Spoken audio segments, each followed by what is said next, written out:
good evening. Hello, everybody. It's Sonja again from East Coast Recovery, and this is the third week of our short videos on enabling. And this week we've got a friend of ours called Penny. Hello, Penny. Hi, Sonja. Penny's come along to share her experiences of enabling. So thank you very much, Penny, for giving us your time. My pleasure. To come in on this week. And I just wanted to ask you a couple of questions, Penny. Mm-hmm. So the first question is, why is it so difficult for a parent to stop enabling? Okay. Yeah, enabling. It's a sort of strange word, and a word that until I sort of got some help, I didn't even realise I was doing. And when you first hear that word enabling, you sort of, oh my God, I don't realise I was doing that. Why do we do it? I think mainly out of fear, love, obviously. I've discovered along the way I do it out of hope. I think there's so many reasons. You are a rabbit caught in the headlights when you discover your loved one is in addiction. And in fact, it probably took me ages to even say that word, addiction.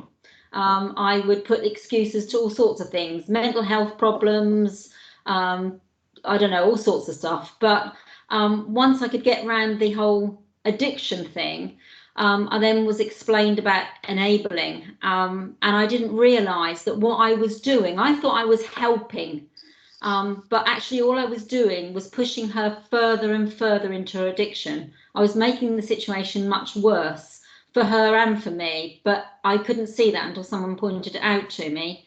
And even when they did, I didn't like what they were saying. It's a very, very sensitive subject, isn't it? Mm. I mean, it's very sensitive for parents, loved ones, the people that are suffering.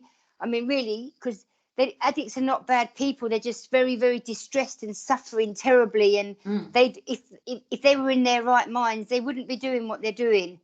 No. Oh, you disappeared. Yeah, sorry about that.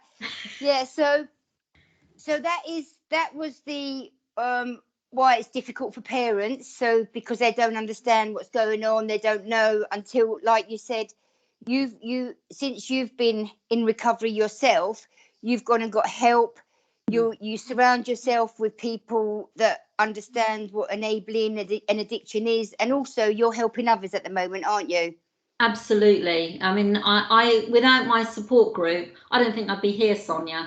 I would have certainly lost my business, my marriage, my sanity, and possibly even my life. It does take you to a point of despair because you just don't know, you can't fix this. And as a parent, especially as a parent of a loved one that is an addiction, from the minute they pop out, as a mum, you just want to protect them in this little bubble. And if you see that bubble going towards the floor to crash, your natural reaction is just to scoop it up and go, oh, here you go, here you go, here you go. But with addiction, you're all of a sudden being told, whether you agree with this terminology or not, you're told that they've got to hit their rock bottom. That they're not going to, unless you allow them to reach a place where they see the consequences of the behavior that they're doing. All you're going to do is keep them in that addiction. You're going to keep them in that addiction bubble by not letting it go to the floor and burst. But that's everything that it's against what you've been taught as a parent, or you feel is right as a parent. So it goes against everything, and that's what makes it so difficult. Sorry. Go on. I was just going to say, the group helped me realise that. And like you say, I think that we were talking about this earlier today, that, what do you think is the opposite of addiction? We all think it's sobriety, but someone said to me recently it's connectivity. And I know for people who are trying to work on their recovery, it's being part of the grooms or, a fellowship. And it's the same for people who've got loved ones in addiction, because it's a very lonely place. I think the worst thing is that the stigma that comes around addiction, especially if your child's managed to get themselves into class A's or something, it's you're embarrassed, you're ashamed. You don't want people to know. They don't understand, and to be honest, I didn't beforehand. Or I would have had an opinion on it. If it was my neighbour, I would have had an opinion on it. And of course. I assumed that everybody that got into that sort of addiction was being really rude and snobby, was Jeremy Kyle fodder. It wasn't going to happen to the average Joe, and it does. It's everywhere. It's everywhere. And that's what people say as well, isn't it? That they look down on addicts or alcoholics, people that are suffering and in distress like that, until it becomes one of your loved ones, until it's one of your children, your wife, your husband, your mum.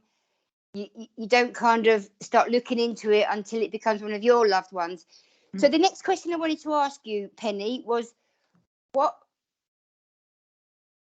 is the difference when someone's been enabled before the family member, the loved one, knows what they're doing and they know what to do about it and how to change?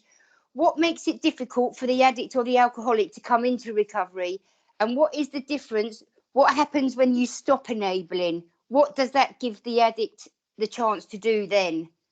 It gives them the chance to get well, but it feels wrong. It does feel wrong. All of a sudden they've got to start seeing the consequence of their actions. I mean, feeling them as well. Yeah, absolutely. And I remember one person in my group said, her husband was an alcoholic, and he was getting in the car every day and driving under the influence. And we said, but why don't you phone the police? He's getting in that car. He's driving under the influence. And she said, but if he loses his license, he loses his job. And if he loses his job, we can't pay our mortgage, and then we'd lose our home. And I said, but what if he runs over a child tomorrow? What if he pulls out and he hit? How can you live with yourself when you allowed him to get behind the wheel of that car? And then it starts to put some perspective on it of what you're doing. And you just become crazy as well. I've just got a few notes here, but if you continue to enable your loved one, you become stressed, exhausted, overwhelmed by the situation, anxiety, depression, unhealthy. There is a point where if you allow your loved one to hit that rock bottom, they will hopefully ask you for help. But if you've been dragged into their chaos, you can't help them because you're not well enough yourself. You might even be here yourself. So you're doing them a favour, but they'll hate you for it. I remember when my daughter first said I was going to get some help myself, and she saw the change in me. I started to say no. I started to put boundaries in, yes, I'll help you do this, but I won't do that, or this is the rules now. I love you. It's always I love you, and I don't stop loving her, but I can't put up with those behaviours anymore because it's affecting me, or it's affecting my husband or my work, and it is not helping her. So, but she was like, I hate you since you've been going to that group. You've changed. Of course, because you're not in the swindle anymore. No, you're not being manipulated anymore. Yeah. Okay, Penny, I think we've come to the end. So thank you so much for being really brave and coming on and sharing your experience. I know you've got some wonderful experiences. I know you're in a really good network of people in Suffolk where you are, and I'm really, really grateful for your time. I've been chasing you for the last couple of weeks trying to get hold of you to just grab this 10 minutes, but I just want to let you know how grateful I am, and thank you very much for your bravery to come on and share your experiences. We need to help each other. We do. Definitely.